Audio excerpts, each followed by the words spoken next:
So first and foremost, what is FedRAMP?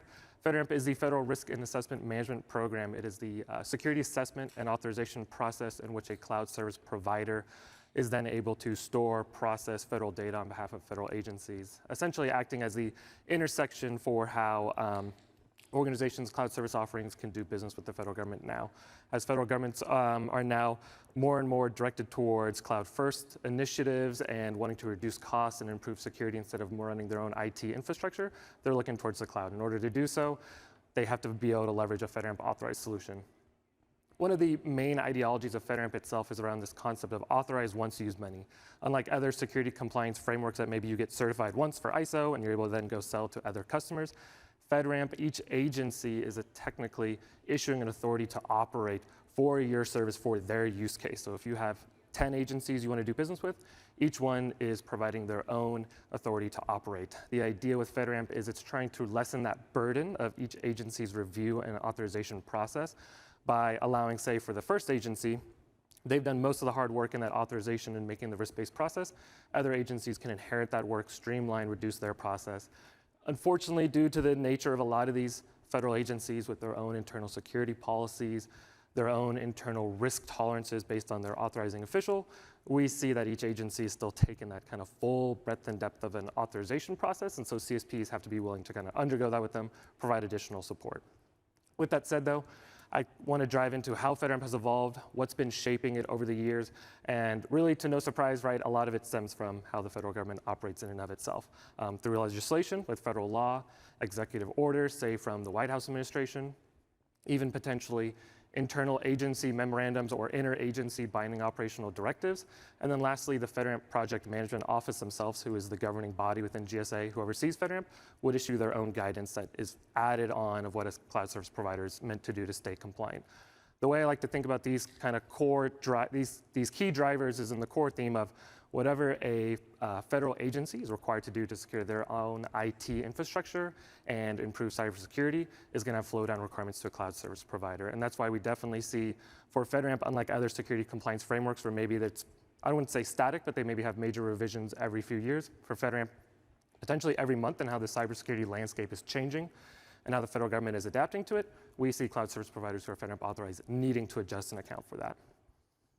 So what are some recent examples of how FedRAMP themselves, the FedRAMP program has evolved and how it's been raising the security bar compliance overall? I won't go into the painstaking details of all these examples, but they kind of really highlight what does this mean for a cloud service provider and how the bar keeps being raised over the years. So first and foremost, an example, if you are aware of, with encryption, there's FIPS validated modules, 140-2 and now 140-3. There was recently change in NIST special publication, which took a lot of commonly used cryptographic modules and they essentially became historical, i.e. they were no longer valid. So overnight, many cloud service providers using common Linux-based OS distributions found themselves in a point where they were non-conformant, maybe ahead of audit or in the middle of audit, forcing them to maybe re-architect their environments and find ways to upgrade to then leverage better FIPS validated cryptography.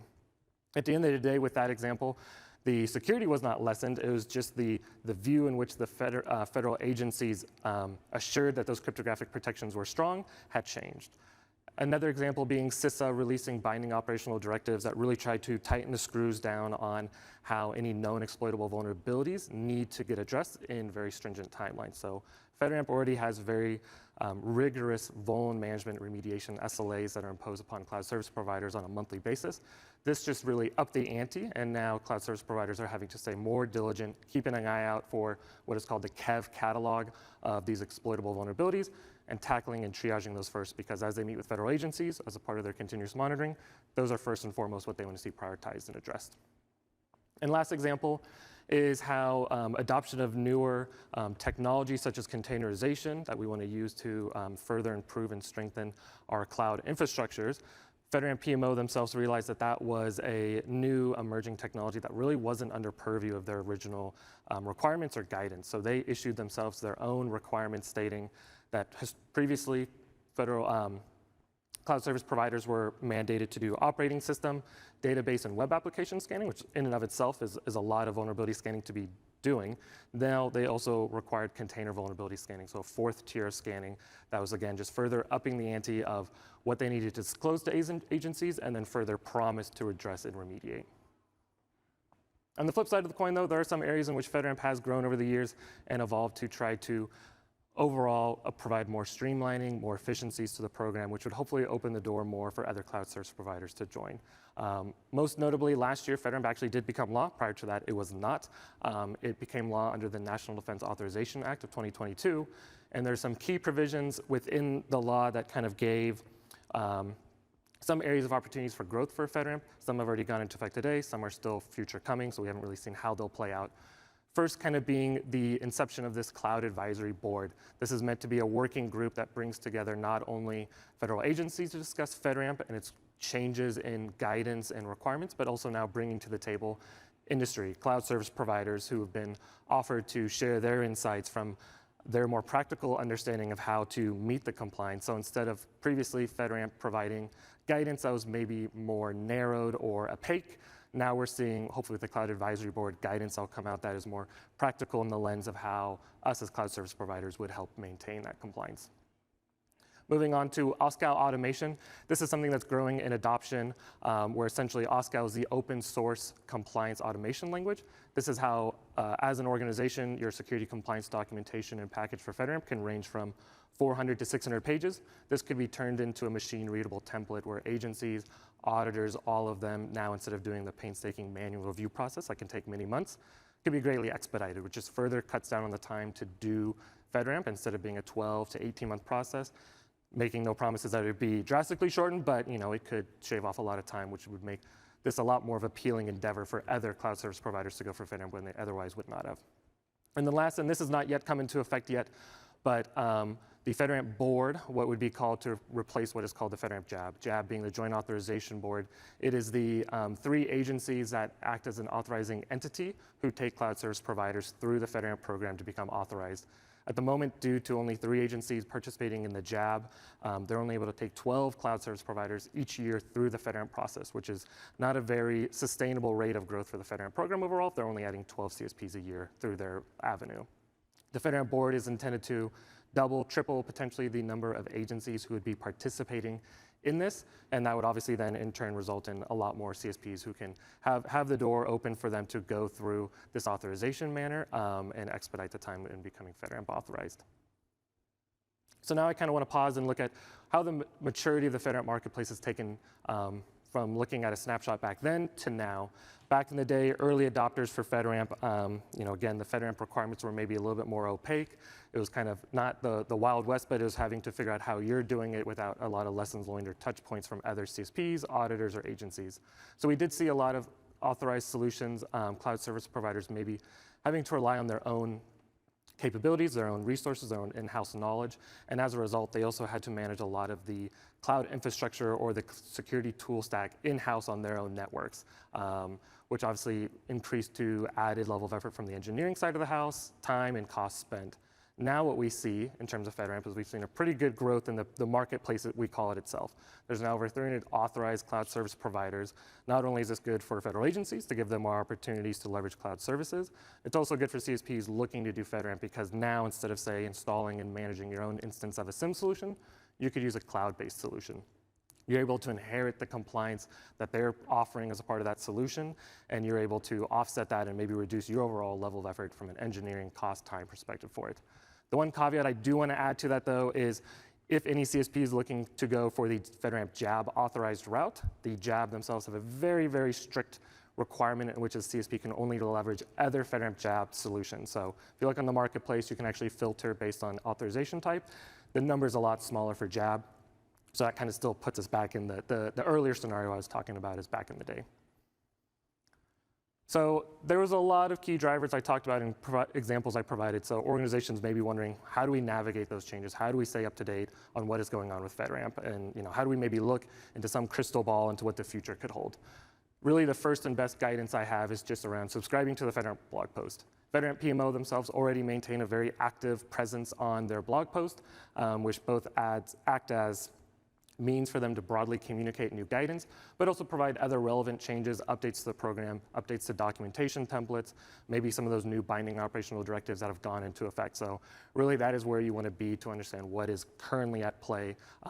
With that said though, you are expected to be following up on that yourselves. They're not going to keep you in the loop. So that's the only thing I'll recommend there is you really need to take the initiative and the responsibility. Secondly, if you want to be more interested in what could be coming down the pipeline, what's kind of informal guidance across the FedRAMP ecosystem that could become more formally enforced, is recommending using a third-party audit organization or 3PO. This is your external auditor for FedRAMP, and leveraging one who's very active in the FedRAMP scene, one who has a lot of clients that are going through FedRAMP JAB or their initial authorization and working with the PMO. The reason why I say this is because they're going to have their ear to the ground hearing what are those potential changes in guidance that maybe the PMO or the JAB are pivoting and how they think about the scope or the applicability of guidance or how they want to further enforce it. So if by working with the 3PO who knows what's going on, they could give you that 411 ahead of time in case your organization want to be more proactive and adapt to those changes. So with that said, I want to take an opportunity now to kind of look towards how has Adobe kind of taken on the our FedRAMP authorizations, what that journey has looked like, and hopefully provide some lessons learned as we've seen over the years. So first, just want to add some context of what does it look like for Adobe, what does our FedRAMP portfolio look like over the years. Starting in 2017, we brought Experience Cloud and Adobe Connect to FedRAMP Moderate, kind of one of the early adopters or partners going for the FedRAMP program. Then shortly after, we actually changed those authorizations to JAB in 2019, kind of working with that group there. Then in 2018, we brought 5 of our commercial enterprise offerings, including Creative Cloud, Document Cloud, and others, to what is called the FedRAMP LI SaaS or Low Impact SaaS level. This is meant for cloud service offerings who maybe aren't storing that critical or confidential information. It's non-PII, it's non-controlled, unclassified information, and we did that then. And lastly, our latest introduction has been our government cloud instance of our e-signing solution, Adobe Sign. That one we brought to FedRAMP Moderate through the agency authorization. So this really kind of showcases how we have a pretty wide portfolio across the board of all different types of FedRAMP impact levels. And as a result, I think it really allows Adobe to have a very unique insight into how the program's grown over the years. So the lessons learned I want to share, I want to capture them across kind of key phases of how any cloud service provider would go about getting their initial authorization, starting at the pre-assessment phase. First recommendation I have is really trying to find a FedRAMP savvy sponsoring agency. And what do I mean by a FedRAMP savvy sponsoring agency? You would expect every federal agency to be aware of FedRAMP. In actuality, some of them are not well resourced or equipped or have the right knowledgeable personnel to take a CSP through the authorization process. So that could lead to some pitfalls or some delays in your overall timeline. So finding an agency who's well equipped, has done this a lot, can make it a very consistent, repeatable process. How do you find a FedRAMP savvy sponsoring agency? You can actually go to the FedRAMP marketplace as well at fedramp.gov. You can actually filter by agency to see the number of ATOs or authority to operate each agency has for a cloud service provider. And there you can see a list of kind of who's in the lead. The next consideration or lessons learned we had is assessing the pros and cons of the timing of when you become FedRAMP in process. FedRAMP in process is when you officially kick off your authorization with your agency and the FedRAMP PMO. That actually gets you listed on the FedRAMP marketplace. Does not mean you're certified compliant, just means you're going through the process. However, there's a 12 months time to that in which if you do not become FedRAMP authorized within the 12 months, you actually get delisted. It doesn't mean you're jeopardizing your authorization at all and you're losing the ability to become FedRAMP authorized. It just means you're not in the marketplace. That could have some negative impacts on your public sector sales, marketing teams that are leveraging that as some form of collateral. So it's really important to weigh the pros and cons of, do you want to go early for being listed as in process or do it later? Third bullet point, and just in the interest of time, I may cherry pick some of the lessons learned I share, is performing a readiness assessment. FedRAMP is a very high bar in terms of the rigor of security controls and nuances of it, so it's really recommended for any organization to do some form of a readiness assessment. If you are going FedRAMP JAB, it's actually mandatory. You're required to do one. Agency, it's optional, but I would really recommend it. Now looking at the assessment phase, while I kind of made it clear early on, it's good to keep up to date on FedRAMP requirements, and that seems like a no-brainer. Why would you do it again during the assessment phase? The reason why I bring it up is FedRAMP's very strict of any new guidance or changes that come into effect, go into effect immediately for any cloud service provider that's not authorized yet. So there's no grace period that you get to implement it later or look at it at another time. It goes into effect immediately. So you're not able to complete. You can complete your assessment, but you can't go fully authorized until you take into account those changes, like say container vulnerability scanning as an example. Another key thing to kind of keep in mind of, Tying back to your level of encryption, FedRAMP is now very strong on enforcing the use of end-to-end encryption that is FIPS validated. Previously, cloud service providers and auditors didn't really go too deep into what that looked like. Now they're expecting strong end-to-end encryption, and then you need to be able to showcase it thoroughly and articulate it well. So having your engineering compliance teams know what to show, know what to talk about when it comes to FIPS validation is really key.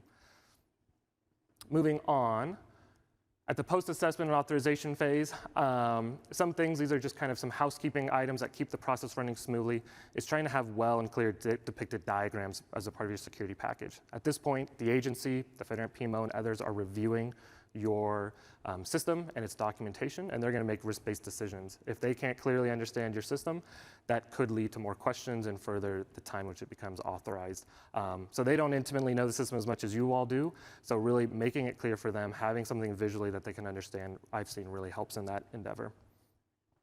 And then third, the third bullet point I'd like to hone in on is just establishing clear timelines and updates to internal stakeholders. And what do I mean by this is, at this point, the authorization phase is out of your hands. It's being reviewed by an agency that may be well-equipped and resourced to do this review in 2 weeks' time or 3 months' time.